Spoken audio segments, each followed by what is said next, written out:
আল্লাহর নবীর সাহাবী তিনি আজান হওয়া মাত্রই নামাজের জন্য প্রস্তুতি গ্রহণ করলেন। মরুভূমির মধ্যে তিনি নিজেই নামাজে দাঁড়িয়ে গেলেন। তার নিজের যেই গামছা ছিল কিংবা কাপড় ছিল, ওই কাপড়টা তিনি বিছিয়ে কাপড়ের উপরে নামাজে তিনি দাঁড়িয়ে গেলেন।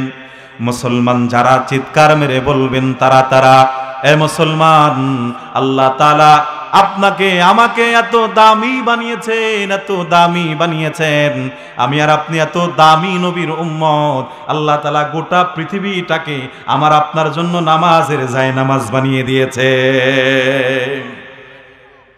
আল্লাহর নবীর সাহাবী তিনি নামাজে দাঁড়িয়ে গেলেন।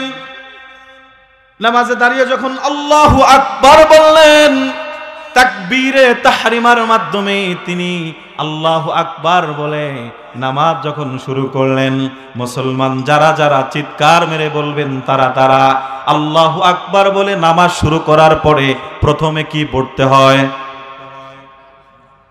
কয়জনে কয়? বাকিরা জানে না? এরপরে কি পড়তে হয়?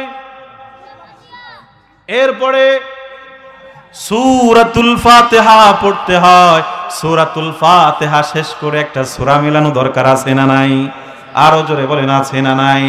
মুসলমান ভাইরা রে আমার, আল্লাহর নবীর সাহাবী তিনি সূরাতুল ফাতিহা শেষ করে এই সূরাতুল কাহাফ তেলাওয়াত শুরু করে দিয়েছে। আল্লাহর নবীর সাহাবী সূরাতুল ফাতিহা শেষ করে তিনি সূরাতুল কাহাফ তেলাওয়াত শুরু করেছেন। তিনি পড়তে শুরু করলেন, আলহামদুলিল্লাহিল্লাযী আনজালা আলা আবদিহিল কিতাব ওয়া লাম ইয়াজআল লাহু ইওয়াজা। আল্লাহু আকবার।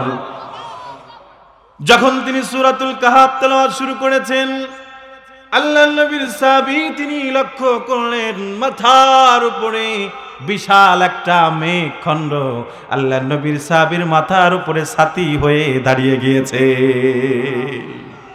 এতক্ষণ পর্যন্ত প্রচন্ড রোদের মধ্যে মাথা ফেটে যায়, নিচ দিয়ে মরুভূমির উত্তপ্ত বালির গরম, উপর দিয়ে সূর্যের প্রচন্ড গরম।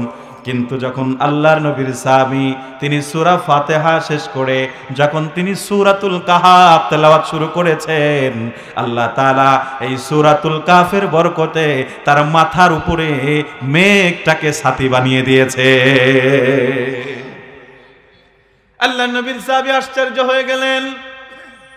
নামাজ শেষ করে রাসূলের দরবারে চলে আসলেন। ইয়া রাসূলুল্লাহি ওয়া ইয়া হাবিবাল্লাহ, ওগো আল্লাহর নবী, আজকে আমার সাথে একটি আশ্চর্যজনক ঘটনা ঘটেছে গো নবী। আল্লাহর নবী বলে, কি ঘটনা ঘটেছে? সাহাবী বলছেন, ইয়া রাসূলুল্লাহি ওয়া ইয়া হাবিবাল্লাহ, ওগো আল্লাহর নবী, আমি যখন নামাজে দাঁড়ালাম সূরা ফাতিহা শেষ করে যখন আমি সূরাতুল কাহাফ তেলাওয়াত শুরু করেছি, আল্লাহ তাআলা অটোমেটিক আমার মাথার উপর একটি মেঘটাকে ছাতি বানিয়ে দিয়েছে। আল্লাহর নবী বলছেন, সাহাবী, ও সাহাবী, তুমি যেই সূরাতুল কাহাফ তেলাওয়াত শুরু করেছো, এই সূরাতুল কাহাফের বরকতে আল্লাহ রব্বুল আলামিন তোমার মাথার উপরে মেঘটাকে ছাতি বানিয়ে দিয়েছে। তাহলে সূরাতুল কাহাফ যারা তেলাওয়াত করে আল্লাহ তাআলা তাদের উপরে রহমত বর্ষণ করে। কি বর্ষণ করে? তানাজ্জালাতিস সাকিনাতু বিসূরাতিল কাহাফ। আল্লাহর নবী বলে, সাহাবী, এই যে তুমি যে সূরাতুল কাহাফ তেলাওয়াত করেছো, এই সূরাতুল কাহাফের বরকতে আল্লাহ তাআলা ওই মেঘটাকে তোমার জন্য রহমতের ছাতি বানিয়ে দিয়েছে। 2 নম্বর ফজিলত, সূরা কাহাফ তেলাওয়াত করলে 2 নম্বর যেই ফজিলত আল্লাহর নবী বলেন, ও আমার উম্মতের দলেরা, যদি কোনো ব্যক্তি আমার যদি কোনো উম্মত প্রতি শুক্রবারে সূরাতুল কাহাফ তেলাওয়াত করে, এক শুক্রবার থেকে আরেক শুক্রবার পর্যন্ত, এক জুমা থেকে আরেক জুমা পর্যন্ত আল্লাহ রাব্বুল আলামিন তাকে ঈমানের উপরে অটল অবিচল থাকার তৌফিক দান করে দেয়। জোরে বলি সুবহানাল্লাহ। ঈমানের পথে অবিচল থেকে আমার মরণ যেন হয়। আমিন কোন।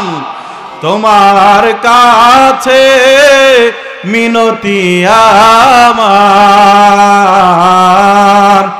তোমার কাছে মিনতি আমার, মহামহিম দয়াময় ঈমানের পথে অবিচল থেকে আমার মরণ যেন হয়। আমিন। আল্লাহ রাব্বুল আলামিন এই সূরাতুল কাফের 3 নম্বর ফজিলত দিয়েছেন গোলাম। সূরাতুল কাহাফের শুরু থেকে অথবা শেষ থেকে যদি কোনো আল্লাহর গোলাম মাত্র 10টা আয়াত মুখস্থ করে, আল্লাহ তাআলা এই 10টা আয়াতের বরকতে শেষ জামানার দাজ্জালের ফিতনা থেকে হেফাজত করবে। জোরে বলি সুবহানাল্লাহ। দাজ্জালের ফিতনা আছে না নাই?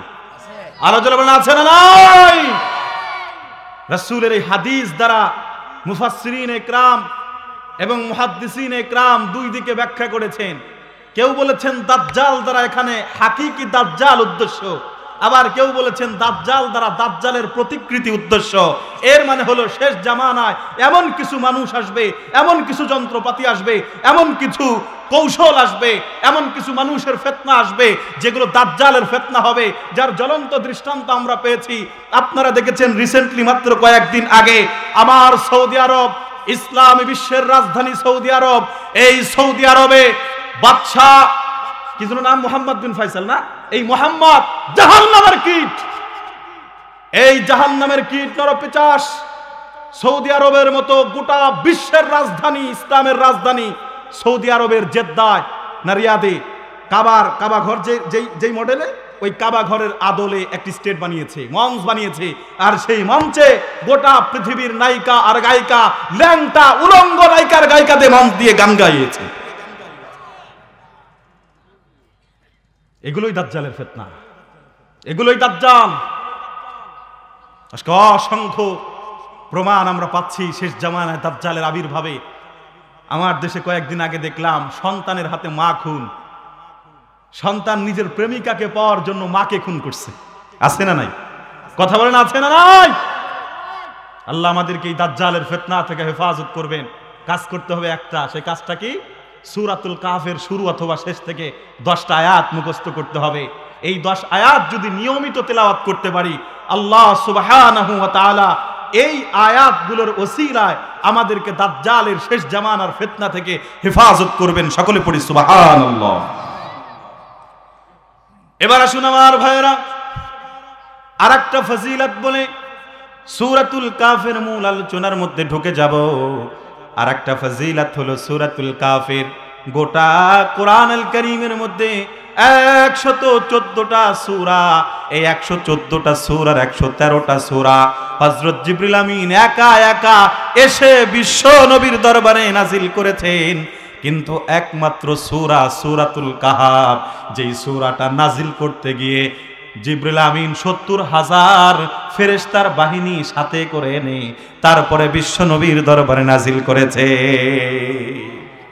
এবার আসুন আমার ভাইরা, সিটি বাজারের মুসলমান, এই সূরাতুল কাহফ আল্লাহ তাআলা কোন প্রেক্ষাপটে, কোন প্রেক্ষাগৃহে তিনি নাজিল করলেন, কি কারণে তিনি নাজিল করলেন?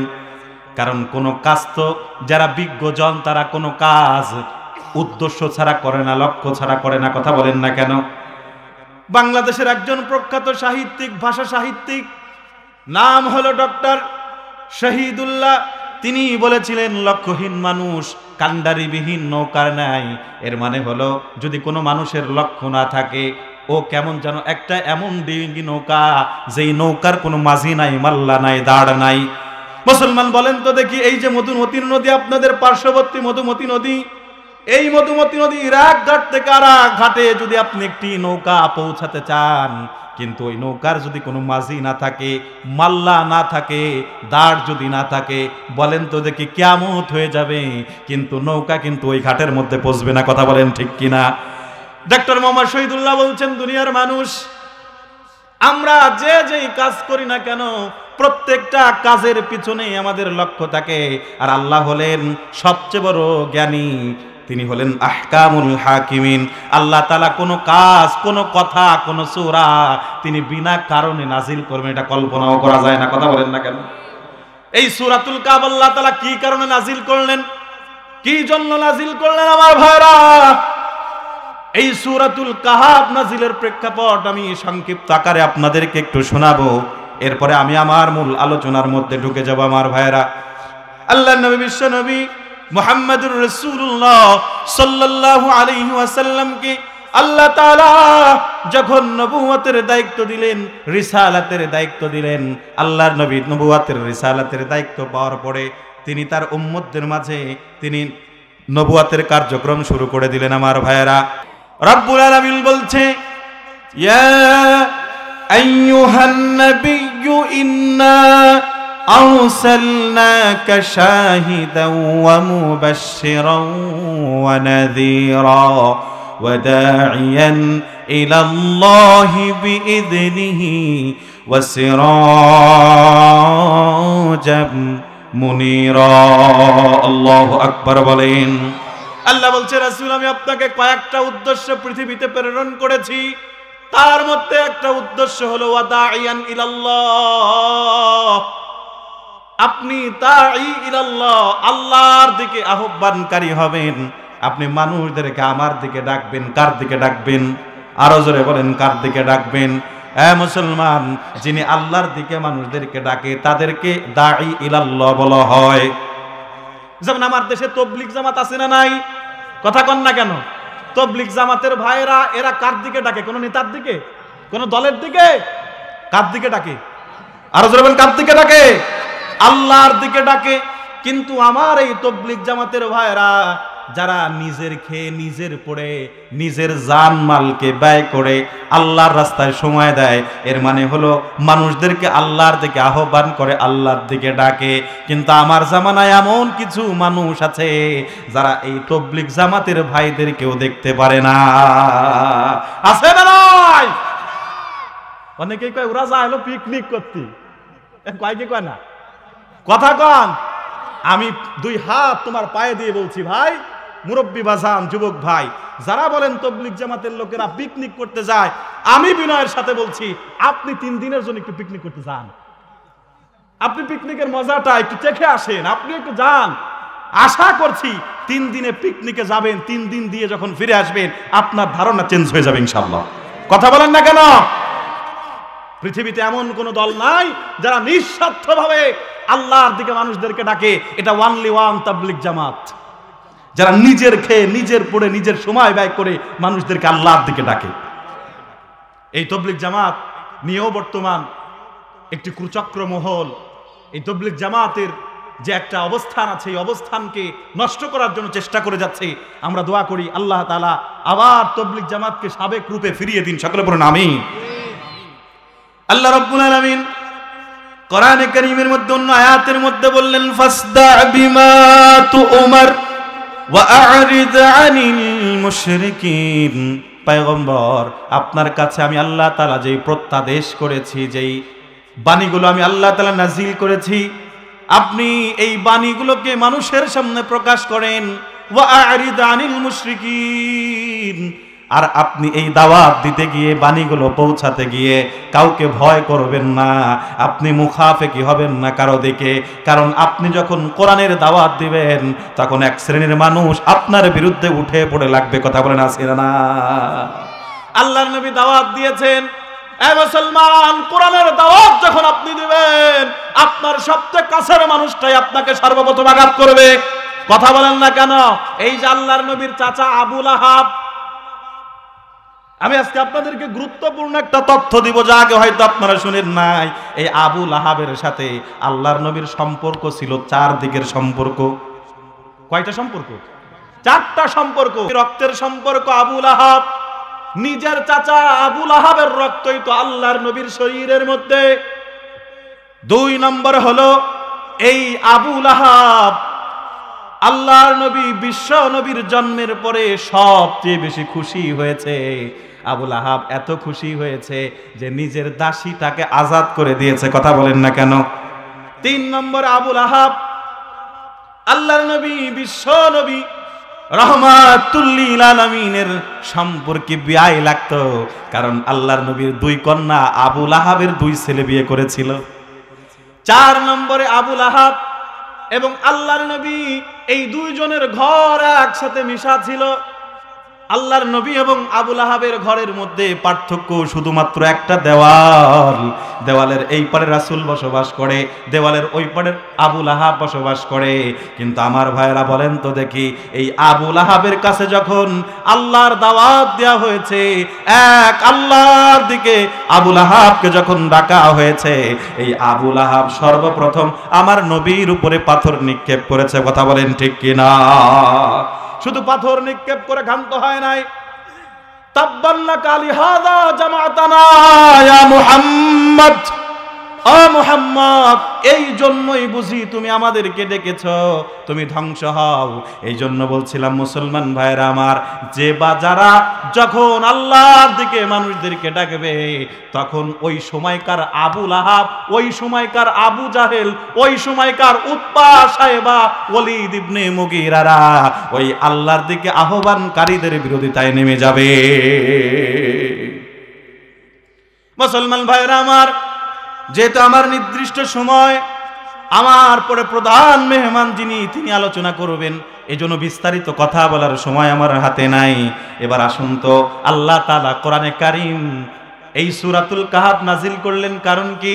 আল্লাহর নবী যখন মক্কার মধ্যে দ্বীনের দাওয়াত দেয়, তখন মক্কার কাফের মুশরিকরা আল্লাহর নবীকে অসংখ্যভাবেই তারা চেষ্টা করেছে এই দ্বীনি দাওয়াত থেকে মুহাম্মদকে কিভাবে বাধা দেওয়া যায়। কথা বলেন ঠিক কিনা?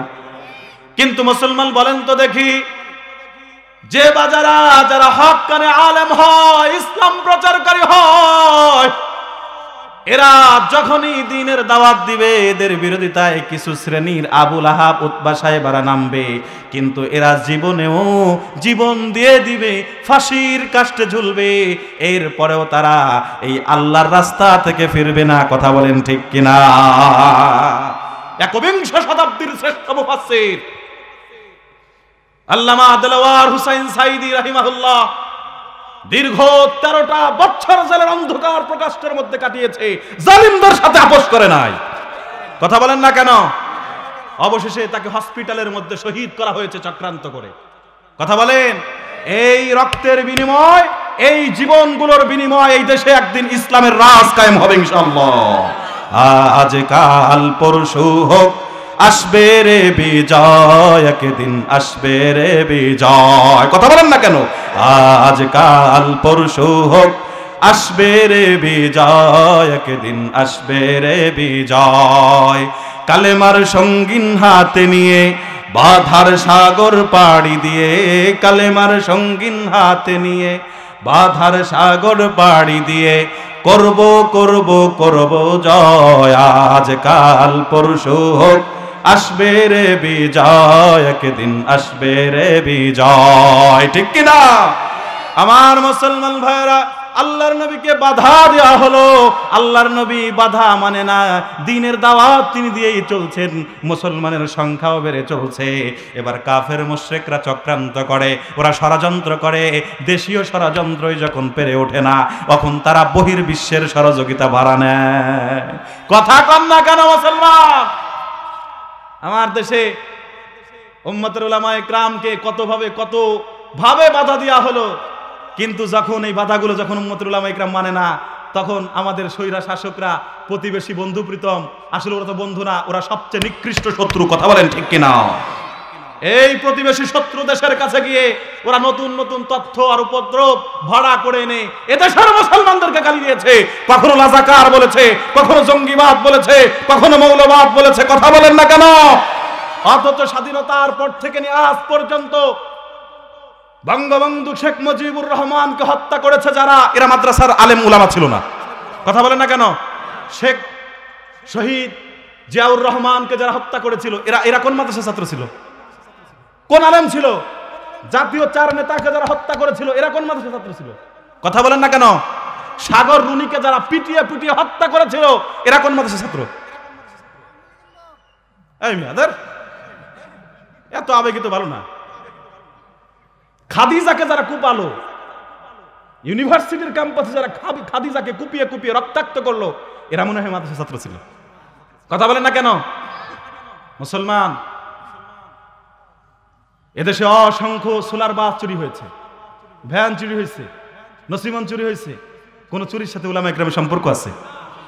এই দেশে অসংখ্য ডাকাতি হয়েছে, হলমার্ক কেলেঙ্কারি হয়েছে, অসংখ্য ব্যাংক লুটপাট হয়েছে, দেশের টাকা বস্তা ভর্তি করে নিয়ে বিদেশে বাড়ি জমিয়েছে, কোন আলেমরা করে নাই। কথা বলেন না কেন?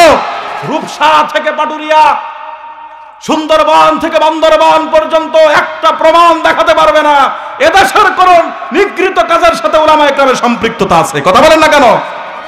সুতরাং চুরি করে ওরা আর চোর বলে আমাদের, দুর্নীতি করে ওরা আর দুর্নীতিবাজ বলে হুজুরদের। মানে এদেশে দাড়ি রাখলেই দোষ, এদেশে টুপি রাখলেই দোষ, এদেশে লম্বা জামা পরলেই দোষ, এদেশে ইসলামী আন্দোলনের কর্মী হওয়া সবচেয়ে বড় দোষের বিষয়। মুসলমান ভাইরা, আমার আল্লাহর নবী দ্বীনের দাওয়াত যখন দিচ্ছেন, কাফের মুশরিকরা যখন পেরে ওঠে না, ওরা বিদেশি চক্রান্ত ভাড়া নেওয়ার জন্য মক্কা থেকে চলে গেছে মদিনার ইহুদিদের কাছে।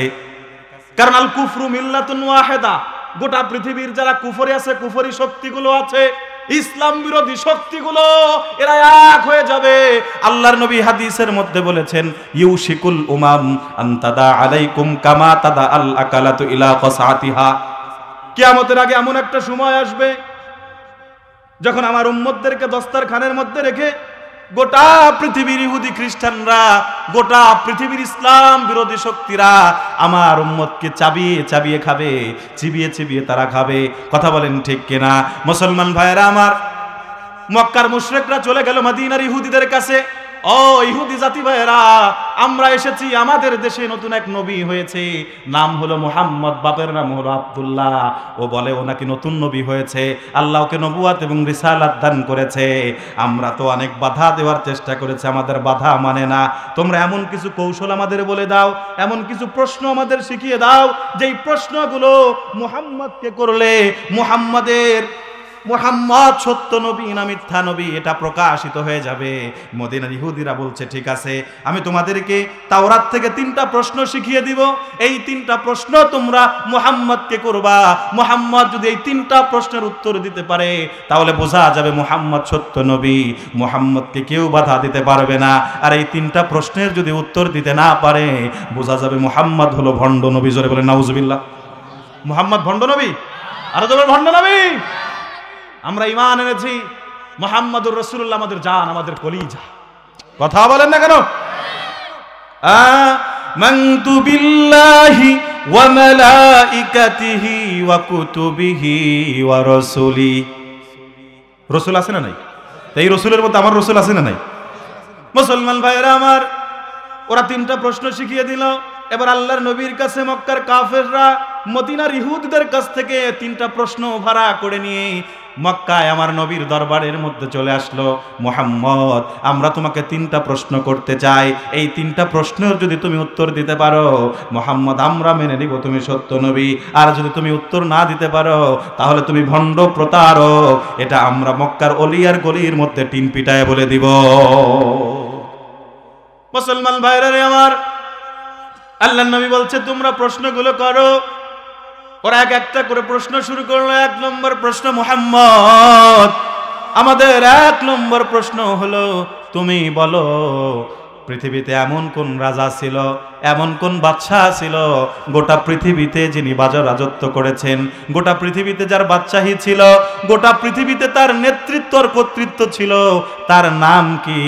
এবং তার ইতিহাসকে আমাদেরকে তোমাকে বলতে হবে। 2 নম্বর প্রশ্ন, মুহাম্মদ, আমাদের 2 নম্বর প্রশ্ন হলো, আমাদের এই শরীরের মধ্যে 3.5 হাত স্ট্রাকচারের মধ্যে এমন একটা গোশতের টুকরা আছে, এমন একটা অংশ আছে যে অংশটাকে দেখা যায় না, ছোঁয়া যায় না, কিন্তু ওই অঙ্গটা থাকলে মানুষ মানুষ থাকে, আর ওই অঙ্গটা না থাকলে মানুষ আর মানুষ থাকে না, মানুষটা লাশ হয়ে যায়। কথা কোন ঠিক কিনা? ইঞ্জিলটা চইলা গেলে হাইরে হাইরে হায়, ডাব্বাটা পয়রা রইব এই যে দুনিয়া, ঠিক কিনা?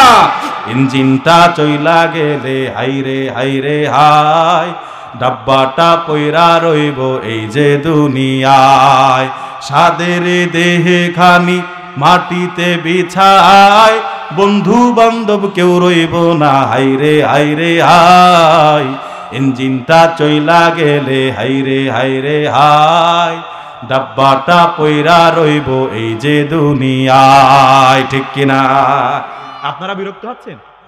আমার ভাইয়ের আবার বলছিলাম, আসুন আল্লাহর নবীর কাছে দ্বিতীয় প্রশ্ন করা হলো, নবী, শরীরের কোন সে অঙ্গ যেটাকে দেখা যায় না, ছোঁয়া যায় না, স্পর্শ করা যায় না, তবে সেই অঙ্গটা থাকলে মানুষ মানুষ থাকে, আর অঙ্গটা না থাকলে মানুষ মানুষ থাকে না, মানুষটা লাশ হয়ে যায়। 3 নম্বর প্রশ্ন হলো, মুহাম্মদ, বলো তো দেখি কোন সে যুবক, যেই যুবকগুলো ঈমানের তাকিদে, ঈমানটাকে হেফাজতের জন্য তারা তাদের মাটি ছেড়েছে, ঘাটি ছেড়েছে, বাবা মা ছেড়েছে, তারা অবশেষে গুহার মধ্যে আশ্রয় নিয়েছিল। মুহাম্মদ, তোমাকে বলতে হবে তাদের সংখ্যা কয়জন ছিল এবং তাদের ইতিহাস কি বলতে হবে। এই যুবক ভাইরা, তোমাদের কাছে বলতেছি, ঈমানের জন্য যদি ঘর ছাড়া লাগে, ছাড়বা তো ইনশাআল্লাহ? এই কথা কও না কেন? কথা কও, কথা কও। ঈমানের জন্য যদি বাড়ি ছাড়া লাগে, ছাড়বা তো ইনশাআল্লাহ? ঈমানের জন্য যদি নেতা ছাড়া লাগে, দল ছাড়া লাগে, ছাড়বা তো ইনশাআল্লাহ? কারণ মুসলমানের জীবনে সবচেয়ে দামি সম্পদের নাম হলো ঈমান। ঈমান আছে তো মুসলমানের দাম আছে, ঈমান নাই দাম নাই, দাম নাই, কোনো দাম নাই, 4 আনা পয়সার দাম নাই। এই জন্য ঈমানের জন্য যদি প্রয়োজন হয় আমরা জান দেব, প্রাণ দেব, এরপরও বাংলার জমিনে আল্লাহর হুকুমত প্রতিষ্ঠা করে ছাড়বো ইনশাআল্লাহ। যুবক, তুমি সেই খালেদ বিন ওলীদ, মুসা বিন নুসাইর আর মুহাম্মদ বিন কাসেমের উত্তরসূরি, তোমার শরীরের মধ্যে সেই পূর্বপুরুষদের টকবগে রক্ত এখনো প্রবাহমান। তুমি ঝিমিয়ে গেলে পুরা দেশ ঝিমিয়ে যাবে। যুবক, তোমাকে জেগে উঠতে হবে। আল্লাহর নবী বলেছেন, যৌবন বয়সের ইবাদত আল্লাহ তাআলা বেশি পছন্দ করে। ওয়া শাবুন মান নাশা ফি ইবাদাতিল্লাহি তাআলা, ওই সমস্ত যুবক যারা যৌবন বয়সে আল্লাহর ইবাদত করেছে, আল্লাহ তাআলা কাল কিয়ামতের আরশের ছায়ার নিচে ছায়া দিবে। কথা কন না কেন? সুতরাং বাংলাদেশে দিন প্রতিষ্ঠা করতে হলে, আল্লাহর জমিনে আল্লাহর হুকুমত প্রতিষ্ঠা করতে গেলে যদি আমির হামজার মতো ক্ষত বিক্ষত হতে হয়, হতে রাজি আছি তো ইনশাআল্লাহ? রাজি আছি তো ইনশাআল্লাহ? এ জমিনে দিন প্রতিষ্ঠা করতে গেলে না রাসূলের নাতি হুসাইনের মতো কারবালার প্রান্তরে শহীদ হওয়া লাগতে পারে। এ জমিনে দিন প্রতিষ্ঠা করতে গেলে একবিংশ শতাব্দীর শ্রেষ্ঠ মুফাসসির আল্লামা দেলাওয়ার হুসাইন সাঈদের মতো শহীদ হওয়া লাগতে পারে। এ জমিনে দিন প্রতিষ্ঠিত করতে হলে বাংলার শ্রেষ্ঠ সন্তান, বাংলার জিন্দা অমর আল্লামা মামুনুল হকের মতো 3 থেকে 4 বছর জেলের মধ্যে পচা পচা করতে হতে পারে। কথা বলেন ঠিক কিনা? মুসলমান, রাত যত অন্ধকার হয়, রাত যত গভীর হয়, সকাল তত ঘনিয়ে আসে। আমি স্পষ্ট করে বলতে চাই, টুডে অর টুমোরে, কাল না হয় পরশু হলেও হবে, আল্লাহর জমিনে আল্লাহর দ্বীন প্রতিষ্ঠিত হবে। সুতরাং আমার যুবকেরা, আমার সিটি বাজারের যুবকেরা, তরুণেরা, তোমাদের দীপ্ত কণ্ঠে শপথ নিতে হবে আল্লাহর জমিনে আল্লাহর দ্বীন প্রতিষ্ঠিত করে এরপরে দম নেব ইনশাআল্লাহ। আমার ভাইরা, আসুন তাহলে 3 নম্বর প্রশ্ন ছিল, কারা সেই যুবক যারা নিজেদের ঈমান বাঁচানোর জন্য তারা তাদের সব ছেড়ে দিয়েছে, তারপরও ঈমানকে ছাড়ে না? কথা বলেন না কেন? আল্লাহর নবী বললেন, এই ঠিক আছে, তোমরা তো 3টা প্রশ্ন করছো, আমি এই 3টা প্রশ্নের উত্তর শুনলাম, তবে এই 3টা প্রশ্নের উত্তর আমি আগামীকাল দিব। কবে দিব? আরো জোরে বলেন, কবে দিব? আগামীকাল দিব। কারণ আমি মুহাম্মদ নিজের থেকে বানাই কিছু বলি না। যতক্ষণ জিবরাইল আমিন আমার কাছে না আসে, আমার যতক্ষণ না বলে ততক্ষণ আমি কিছু বলতে পারি না। কথা কন না কেন? মুহাম্মদ হারগিজ না গুফতা তা না গুফতা জিবরাইল, জিবরাইল হারগিজ না গুফতা তা না গুফতা রব্বুল জালিল। আল্লাহ কোরআনে কারীমের মধ্যে বলেন, ওমা ইয়ানতিকু আনিল হাওয়া ইন হুয়া ইল্লা ওয়াহয়ুন ইউহা। আল্লাহু আকবার। মুহাম্মদ ততক্ষণ পর্যন্ত কিছুই বলে না যতক্ষণ পর্যন্ত আল্লাহ তাআলা জিবরিল আমিন আলাইহিস সালাতু ওয়াস সালামের মাধ্যমে তার কাছে ওহী প্রেরণ না করে। মুসলমান যুবকেরা গভীর রজনীতে কানটা খাড়া করে দেন, হৃদয়টাকে খুলে দেন। আল্লাহ নবী বললেন আমি আগামীকাল উত্তর দিব, কিন্তু আগামীকাল হয়ে গেল, কাফের মুশরিকরা আসলো, মুহাম্মদ উত্তর দাও। মুহাম্মদুর রাসূলুল্লাহ উত্তর দিতে পারে না। কাফেররা বিভিন্ন জায়গায় কুৎসা রটায়, মুহাম্মদ ভণ্ড, মুহাম্মদ প্রতারক, নাউজুবিল্লাহ। আল্লাহর নবীর মন খারাপ, আরে কি অপরাধ করে ফেললাম। জিবরিল আমিন আমার কাছে আসে না, ওহী নিয়ে আসে না। দ্বিতীয় দিন আবার আসলো, উত্তর নাই। তৃতীয় দিন আবার আসে, উত্তর নাই। এভাবে করতে করতে 15 দিন হয়ে গেল, আল্লাহর নবীর কাছে কোনো ওহী আসে না। আল্লাহর নবী বিষণ্ণ, মন খারাপ, কি এমন করলাম আল্লাহ আমার উপর নারাজ হয়ে যায়। জিবরিল আমিন আসে না, ওহী নাজিল হয় না। 15 দিন যখন হয়ে যায়, 15তম দিনে হযরত জিবরিল আমিন আসমান থেকে 70,000 ফেরেশতাদেরকে নিয়ে জমিনের মধ্যে অবতরণ হয়ে যায়, রাসূলের দরবারে চলে এসেছে। ইয়া রাসূলুল্লাহি ওয়া ইয়া হাবিবাল্লাহ, ওগো আল্লাহর নবী, আপনার কাছে মক্কার কাফের মুশরিকরা তিনটা প্রশ্ন করেছে গেল গো নবী। এই 3টা প্রশ্নের উত্তর দিয়ে আল্লাহ তাআলা একটি সূরা নাজিল করেছে। সূরার নামটা চিল্লায় বলেন তো কি? আরো জোরে বলেন কি? আল্লাহ তাআলা সূরাতুল কাহাফ নাযিল করলেন। আল্লাহর নবী বলছে, জিবরাইল সূরা পড়ো, আগে উত্তর দাও। কি উত্তর? জিবরাইল 15 দিন পর্যন্ত তুমি আমার কাছে আসো নাই। 15 দিন পর্যন্ত আমি ওয়েট করলাম, 15 দিন পর্যন্ত তুমি কেন ওহী নিয়ে আসো নাই? জিবরিল আমিন বলছে, রাসূলুল্লাহ ইয়া হাবিবাল্লাহ, ওগো আল্লাহর নবী, আপনি যে বলেছেন আগামীকাল উত্তর দিব, কিন্তু আপনি বলেন নাই ইনশাআল্লাহ আগামীকাল উত্তর দিব। মুসলমান, সিটি বাজারের মুসলমান, আমার এই 1-1.5 ঘন্টা বয়ান থেকে অন্তত পক্ষে ছোট্ট একটা আমল যদি বাড়ি নিয়ে যেতে পারেন, আমি আশাবাদী যে আজকের মাহফিলের আলোচনা সফল। কথা বলেন না কেন? আমরা ভবিষ্যতের যে কোনো কথা বা যে কোনো কাজ করতে যাব, ভবিষ্যতের কথা বা কাজ করার আগে আমরা বলবো ইনশাআল্লাহ। কি বলবো? আরো যাবেন, কি বলবো? রাসূল ইনশাআল্লাহ বলে নাই, রাসূল ইনশাআল্লাহ বলে নাই বেখেয়ালিতে। এই জন্য আল্লাহ তাআলা 15 দিন পরে ওহী নাজিল করেছে, রাসূলকে শিক্ষা দিচ্ছে, রাসূল আপনি ইনশাআল্লাহ বললেন না, আল্লাহর ইচ্ছা ছাড়া তো আপনি কিছুই করতে পারবেন না। কথা কন না কেন? আজকে বাংলার জমিনে আমাদের টুপি ওরা কেড়ে নিছে, মুখ থেকে দাড়ি ওরা কেড়ে নিছে, গা থেকে লম্বা জামা ওরা কেড়ে নিয়েছে, সব করে নিল। এখন নাস্তিক আর মুরতাদের দলেরা আমাদের জবান থেকে ইনশাআল্লাহ, আলহামদুলিল্লাহ, মাশাআল্লাহ আর জাযাকাল্লাহর মতো শব্দগুলো কেড়ে নিতে চায়। আমার মুসলমান ভাইরা, এই জন্য ইনশাআল্লাহ, আলহামদুলিল্লাহ, মাশাআল্লাহ, জাযাকাল্লাহ শব্দগুলো, এগুলো ইসলামের আদর্শ, ইসলামের কৃষ্টি কালচার, এটা ইসলামের তাহজিব তামাদ্দুন। মুসলমান ভাইরা আমার, সুতরাং যে কোনো কাজ, যে কোনো কথা বলতে হলে বা করলে ইনশাআল্লাহ, আলহামদুলিল্লাহ এগুলো বলা দরকার আছে না না? আবার অনেক মুসলমান আছে, অনেক মুসল্লি আছে, ইনশাআল্লাহ কখন বলতে হয়, আলহামদুলিল্লাহ কখন বলতে হয় এটাও জানে না। কথা কয় না কে? এক সভাপতি, মসজিদের সভাপতি, আজকে আমরা তো এমন এক জামানায় চলে আসছি যে আজকে মসজিদের সভাপতি হয় এলাকার সবচেয়ে বড় জাহেল। কথা কন না কেন? এলাকার সবচেয়ে বড় সুদখোর, ঘুষখোর, দুর্নীতিবাজগুলো মসজিদের সভাপতি হয়ে বসে আছে। আবু লাহাবগুলো মসজিদের সভাপতি হয়ে বসে আছে। আচ্ছা, আল্লাহ বলছে মসজিদের সভাপতি হবে কারা? তাদের কয়েকটা দায়িত্ব থাকবে, তার মধ্যে 1 নম্বরেই হলো তারা নামাজ প্রতিষ্ঠা করবে। কথা কন না কেন? আমি সেদিকে যাব না, আলোচনা লম্বা হয়ে যাবে। তো বলছিলাম, সভাপতি সাহেব উনি যাচ্ছে কুরবানির দিন কুরবানির আগে কুরবানির গরু কেনার জন্য পকেট ভর্তি টাকা নিয়ে যাচ্ছে মসজিদের পাশ দিয়ে বাজারে। ইমাম সাহেবের সাথে দেখা, ইমাম সাহেব বলছে চাচা মিয়া কোন দিকে যাচ্ছে? কয় আমি পকেট ভর্তি টাকা নিয়ে গরু কিনতে যাই, কুরবানি দিব। ইমাম সাহেব বলতে চাচা মিয়া কুরবানি দিবেন ভালো কথা, আলহামদুলিল্লাহ, আল্লাহ আপনার তৌফিক দান করুক, কিন্তু আপনি পড়েন, আপনি বলেন যে ইনশাআল্লাহ আমি কুরবানির পশু কেনার জন্য হাটে যাচ্ছি। সভাপতি অগ্নি শর্মা চোখ দুটো লাল হয়ে গেছে। কত বড় সাহস!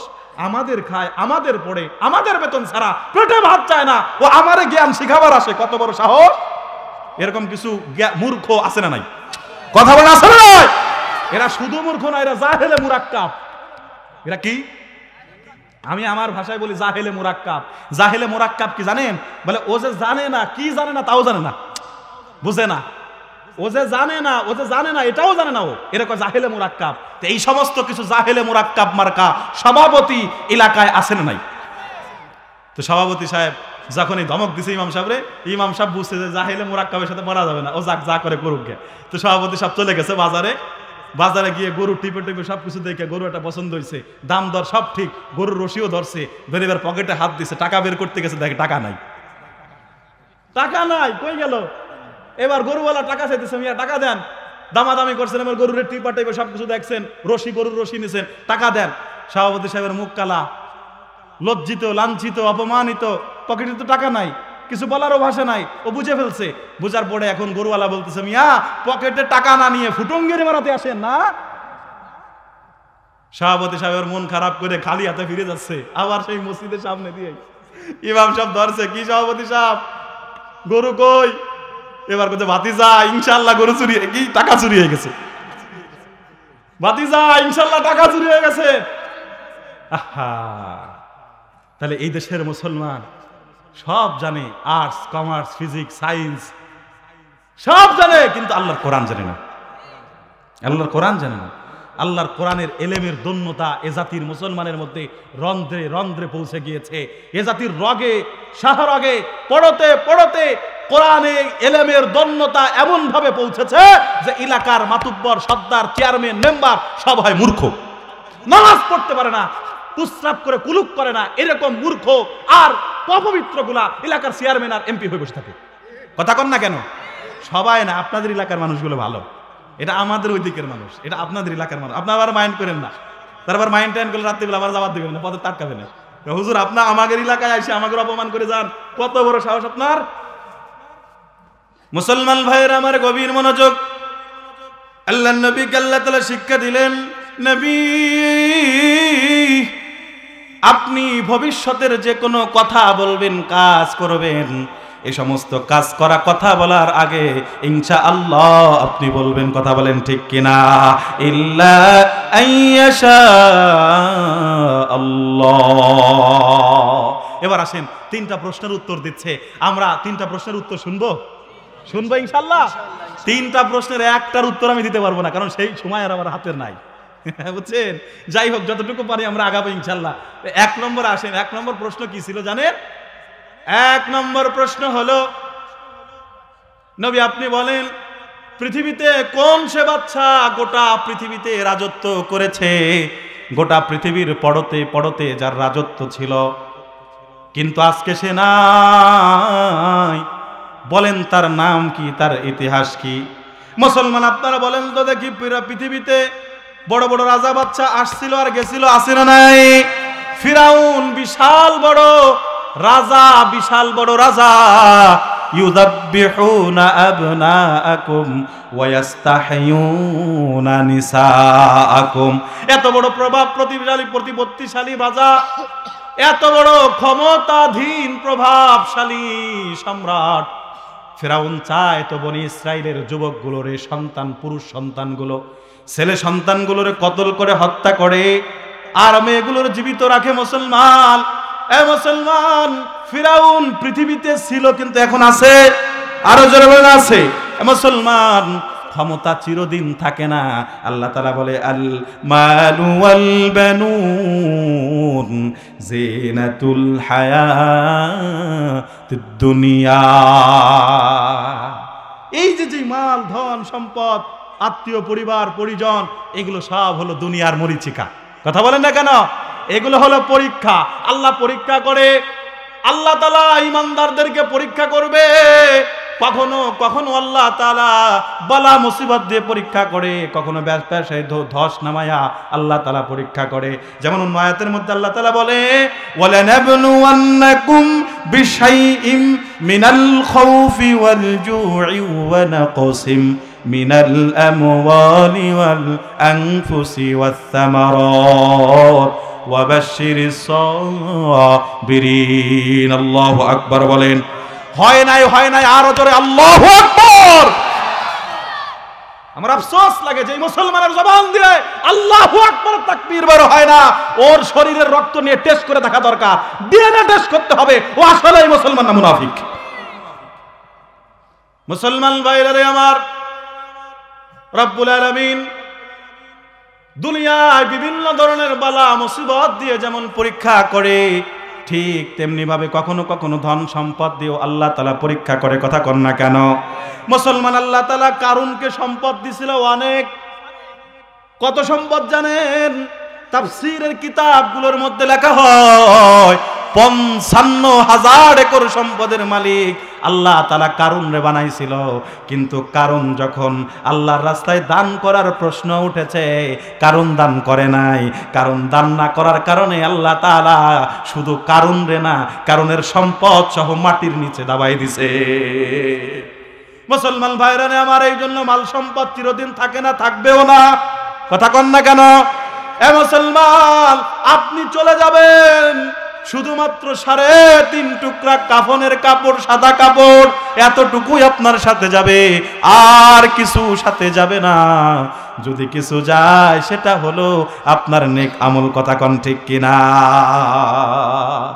আল্লাহর কোরআন বলছে, ইয়াউমা লা ইয়ানফাউ মালু ওয়ালা বানুন ইল্লা মান আতাল্লাহা বিকলবিন সালিম।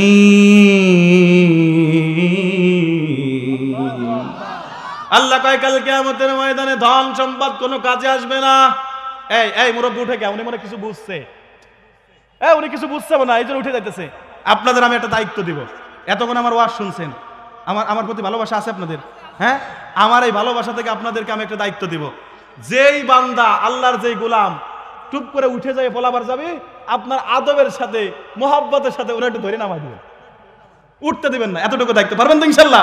পারবেন তো ইনশাল্লাহ? আল্লাহ তৌফিক দান করুক, আল্লাহ তৌফিক দান করুক। এই যুবকরা, এই বৃদ্ধ বাবাজিরা, বসেন না, একটু বসেন, বসেন, আল্লাহ বরকত দেবে। দাঁড়ায় আছে কে? দাঁড়াই, যেহেতু বসার জায়গা, যেহেতু আমার মারুফ ভাই এত কষ্ট করে এত বিশাল বড় একটা সামিয়ানা টাঙ্গাইছে, তারপর দাঁড়ায় থাকতে হবে কেন?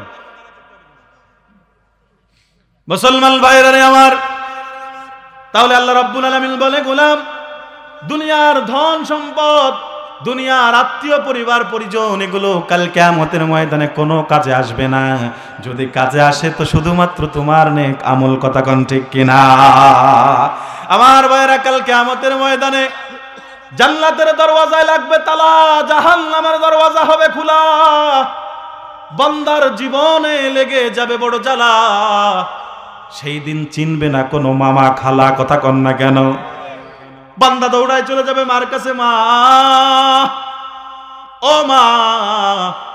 আল্লাহর কোরআন বলে, ইয়াখরুজু মিন বাইনাস সুলবি ওয়াত তারাইব।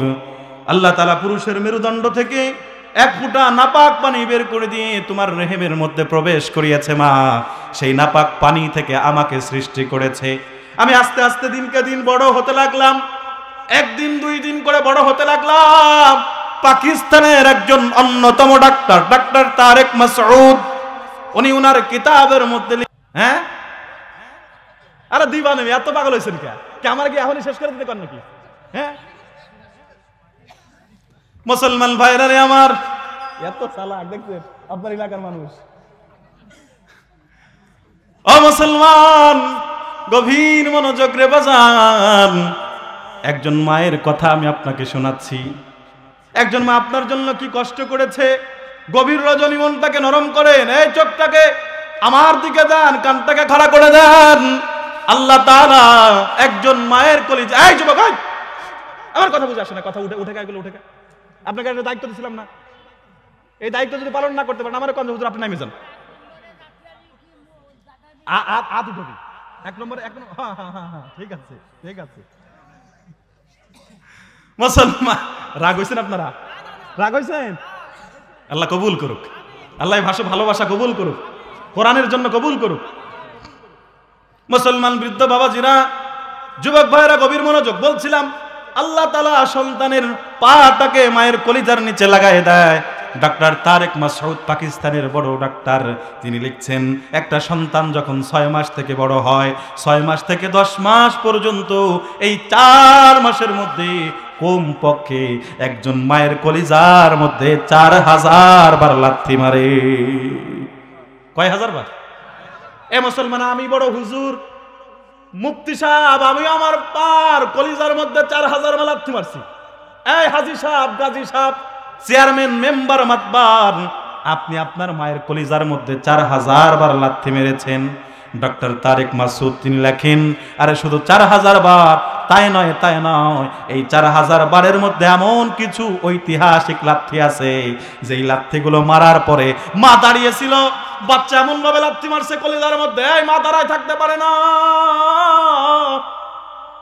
মা দাঁড়ায় থাকতে পারে না, মাটা বসে গিয়েছে, বসা ছিল তো শুয়ে গিয়েছে, বেহুশ হয়ে যায়, মাথায় পানি ঢালতে হয়। এরকম হয় কি হয় না?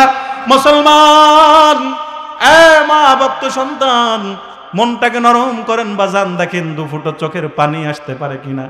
আমি পাকিস্তানের ডাক্তারের কথা বললাম, এবার বাংলাদেশের ডাক্তারের কথা কই। বাংলাদেশের ডাক্তার নাম হলো প্রফেসর আব্দুল জলিল, ঢাকা মেডিকেল কলেজের ডাক্তার। উনি ওনার গবেষণার মধ্যে বলছেন, উনি ওনার আত্মজীবনীর মধ্যে লিখেছেন, উনি বলছেন আমি এক সিজারিয়ান মা, ওই মায়ের সিজার করব, এমন ক্রিটিক্যাল অবস্থা, মা এমন ক্রিটিক্যাল অবস্থা, মায়ের সিজার করব। তবে আমি দেখলাম, আমি চেক আপ করলাম, সমস্ত টেস্ট করলাম, সব কিছু করার পর আমি দেখলাম মাকে যদি বাঁচানো হয় সন্তানকে বাঁচানো যাবে না, সন্তানকে যদি বাঁচানো হয় তো মাকে বাঁচানো যাবে না। মা এবং সন্তান দুইজনকে একত্রে বাঁচানো সম্ভব নয়। এই সন্তানকে বাঁচালে মা বাঁচানো যাবে না, আবার মাকে বাঁচালে সন্তানকে বাঁচানো যাবে না। আমি বন পেপারের মধ্যে সই নেওয়ার জন্য চলে গেলাম আত্মীয় স্বজনের কাছে। আমি ওই সিজারিয়ান মহিলা, আমি ওই রোগী মুমূর্ষর মহিলার বাবার কাছে গেলাম, বাবা আপনার মেয়েটা হসপিটালের বেডের মধ্যে শুয়ে আছে, আপনার মেয়েটাকে যদি বাঁচাতে যাই তো আপনার নাতিকে বাঁচাতে পারবো না, আপনার নাতিকে বাঁচাতে গেলে আপনার মেয়েকে বাঁচাতে পারবো না, আপনি বলেন আমি কাকে বাঁচাবো আর কাকে মারবো? তো আল্লাহর বান্দা ওই মেয়ের বাবা বলতেছে আমার মেয়েকে বাঁচান, কারণ আমার মেয়ে বেঁচে থাকলে নাতি সামনে আরো হবে। কথা কন না কেন মুসলমান? ডাক্তার দৌড়ায় চলে গেছে মার কাছে, মা আপনি বলেন কাকে বাঁচাবো? মাও কয় আমার মেয়েরে বাঁচা, মেয়েরে বাঁচা, আমার মেয়েরে বাঁচা, কারণ আমার মেয়ে বেঁচে থাকলে নাতি সামনে আরো হবে। দৌড়াই চলে গেলাম ভাইয়ের কাছে, বোনের কাছে, ভাই বোন তোমরাই বলো কাকে বাঁচাবো, মাকে বাঁচাবো নাকি মেয়েকে বাঁচাবো, সন্তানকে বাঁচাবো? ওরাও চোখের পানি ছেড়ে দিয়ে বলে ডাক্তার আমার আদরের বোন, ওর চেহারা না দেখলে ভালো লাগে না। ভাই আমি ঢাকা থেকে কাজ করে যখন ফিরি আমার বোনের চেহারা না দেখলে আমার কাজে মন লাগে না, কাজে মন বসে না। বোনের সাথে এক টেবিলে খাবার খেতে না বসলে খাবার গলা দিয়ে নিচে নামে না। আমার বোনরে বাঁচাও, আমার বোনরে বাঁচাও, আর সন্তান তো পরে আরো হবে, আমার বোনরে বাঁচাও। এবার সবার কাছে জিজ্ঞাসা করার কাছে স্বামীর কাছে গেল, স্বামী আপনার স্ত্রী তো ক্রিটিক্যাল অবস্থায়, আপনার স্ত্রীরে বাঁচালে সন্তানরে বাঁচাতে পারবো না, আবার সন্তানরে বাঁচালে আপনার স্ত্রীরে বাঁচাতে পারবো না, কারে বাঁচাবো আপনি কন? কয় স্বামী বলে আমার স্ত্রীরে বাঁচাও, আমার কলিজার প্রাণ প্রিয় প্রাণতমা স্ত্রীকে বাঁচাও, কারণ আমার স্ত্রী বেঁচে থাকলে সন্তান তো আরো হবে, কিন্তু আমার স্ত্রীরে মারা যাবে না। মুসলমান এবার একটু কানটা খাড়া করেন, মনটাকে নরম করেন। সবার কাছে জিজ্ঞাসা করা শেষ, মা বলে মেয়েরে বাঁচাও, বাপ বলে মেয়েরে বাঁচাও, স্বামী বলে স্ত্রীরে বাঁচাও, বোন ভাই বলে আমার বোনরে বাঁচাও। কিন্তু এবার ডাক্তার কৌতূহল নিয়ে বন পিপারটা নিয়ে চলে গেছে মেয়ের কাছে, ওই সিজারিয়ান মহিলার কাছে। মহিলার কাছে গিয়ে বলে, মা, ও মা, আপনার স্বামীর কাছে গেলাম, স্বামী কয় আপনারা বাঁচাতে। আপনার ভাই বোনের কাছে গেলাম, তারাও কয় আপনারা বাঁচাতে। আপনার বাবা মার কাছে গেলাম, তারাও কয় আপনারা বাঁচাতে। আপনি কোন কারে বাঁচাবো? আপনারে বাঁচাবো না আপনার সন্তানরে বাঁচাবো?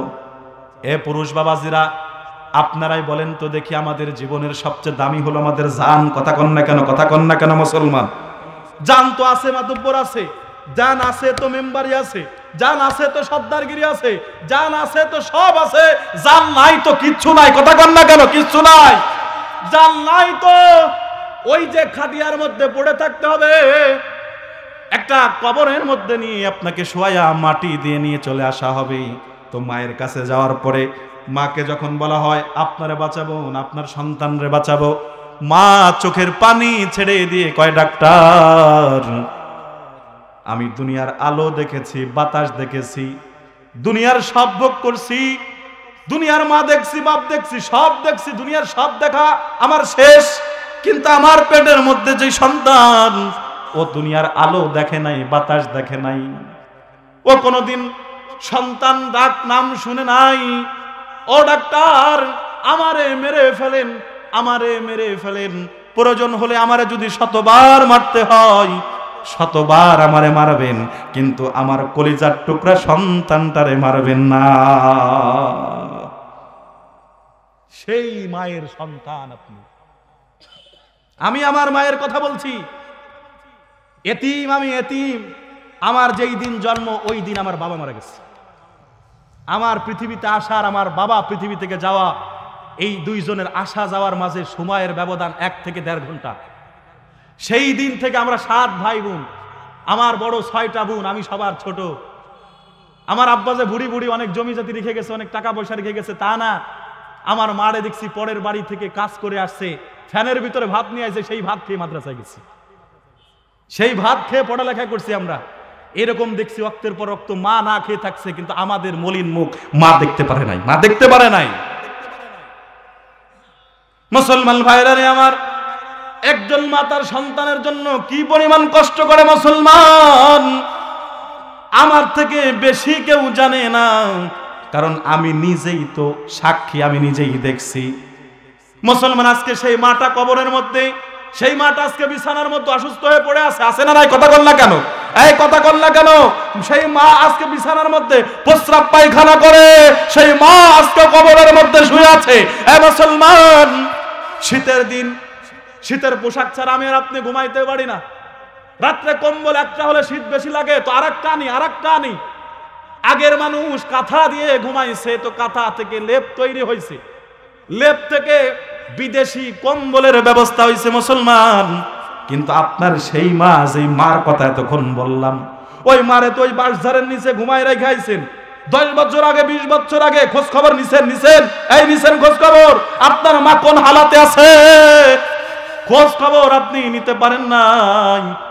আমি উমরনগর চন্দনী গোরস্থান মাদ্রাসার দায়িত্বশীল, বিশাল বড় গোরস্থান, 100 বছরের গোরস্থান মুসলমান। আমি দেখছি এমন এমন কবর, মেম্বারের কবর, চেয়ারম্যানের কবর, মাতব্বরের কবর, সরকারি চাকরিজীবীর কবর, অনেক রিটায়ার্ড পার্সনের কবর, কিন্তু দেখছি বছরকে বছর হয়ে যায়, কবরের উপরে ঘাস জন্মাইছে, কবরের উপরে গাছ হয়ে গেছে।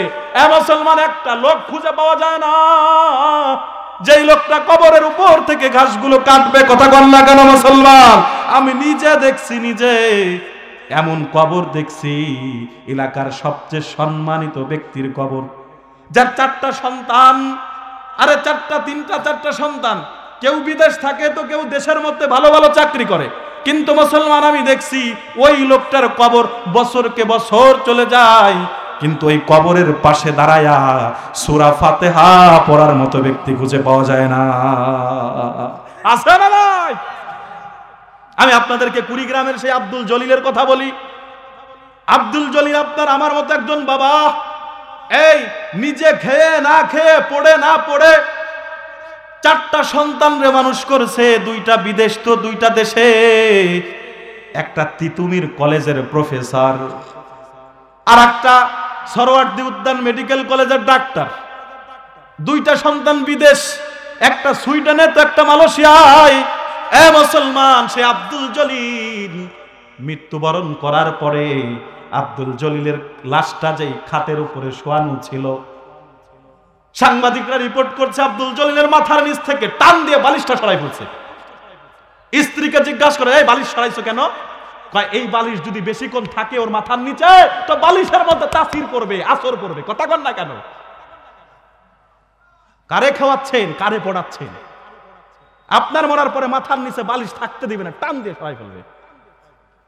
মুসলমান, আব্দুল জলিল ঘরের মধ্যে ছিল,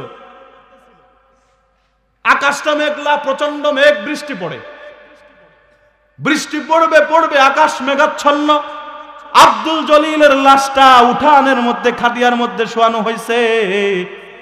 কিছুক্ষণ পরে আকাশ থেকে মেঘ ঝরতেছে, বৃষ্টি ঝরতেছে, আব্দুল জলিলের লাশটা ভিজে, আব্দুল জলিলের লাশটা ভিজে। মুসলমান, আমি আপনাদের বলি, আব্দুল জলিলের মতো হতভাগা বাবা এখানে আরো অনেক আছেন, যাদের 3, 4, 5টা সন্তান বিদেশ থাকে, দেশে ভালো ভালো চাকরি করে, কিন্তু কোনো খোঁজ খবর নেয় না। শেষ বয়সে রিক্সা চালাইতে হয়, শেষ বয়সে ভ্যান চালাইতে হয়, শেষ বয়সে কৃষকগিরি করতে হয়। কথা বল না কেন মুসলমান? আব্দুল জলিল ওই পিতাদের মধ্যে একজন পিতা, 4টা সন্তানকে ইস্টাবলিশ করার পরেও আব্দুল জলিলের লাশটাকে বৃষ্টির মধ্যে উঠানের মধ্যে ফেলায় রাখা হয়েছে। লাশটাকে মাটি দেয় না, লাশটাকে দাফন করে না। কেন? বলে 4 সন্তানে আবদার জানাইছে, আমার আব্বার সম্পদগুলোকে যতক্ষণ পর্যন্ত ভাগাভাগি করা না হবে ততক্ষণ পর্যন্ত আব্বার লাশটাকে কবর দেওয়া হবে না। এই জন্য মুসলমান বলছিলাম, সব দুনিয়ায় থেকে যাবে, কিচ্ছু যাবে না, যাবে তো যাবে আপনার নেক আমল।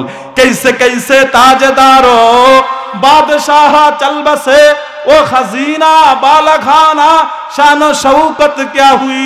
কত রাজা গেল, প্রজা গেল, বাদশা গেল, কত হুকুমত গেল, রাজত্ব গেল, আজকে কেউ নাই। হামান নাই, কারুন নাই, সাদ্দাত নাই, ফিরাউন নাই, কেউ নাই, কেউ নাই। আপনি আছেন, আপনিও চিরদিন থাকবেন না, আপনাকেও একদিন মরতেই হবে, আপনাকেও কবর পথের প্রতীক হতে হবে। কথা কন না কেন মুসলমান? আল্লাহর নবী বলে, ইদা মাতাল ইনসান, যখন মানুষ মরে যায়, ইনকাতা আমালু, তার আমল বাতিল হয়ে যায়, আমলের দরওয়াজা বন্ধ বন্ধ বন্ধ। শুধুমাত্র 3টা দরওয়াজা খালি থাকে, খোলা থাকে, আর মধ্যে একটা হলো সাদাকাতিন জারিয়া, সদকায়ে জারিয়া, আল্লাহর রাস্তায় দান। মুসলমান, আল্লাহর রাস্তায় দান করলে ওই দানের সওয়াবগুলো কিয়ামত পর্যন্ত আপনার কবরের মধ্যে পৌঁছতে থাকবে। বিশ্বাস হয় কার কার? একটু হাত তুলে দেখান।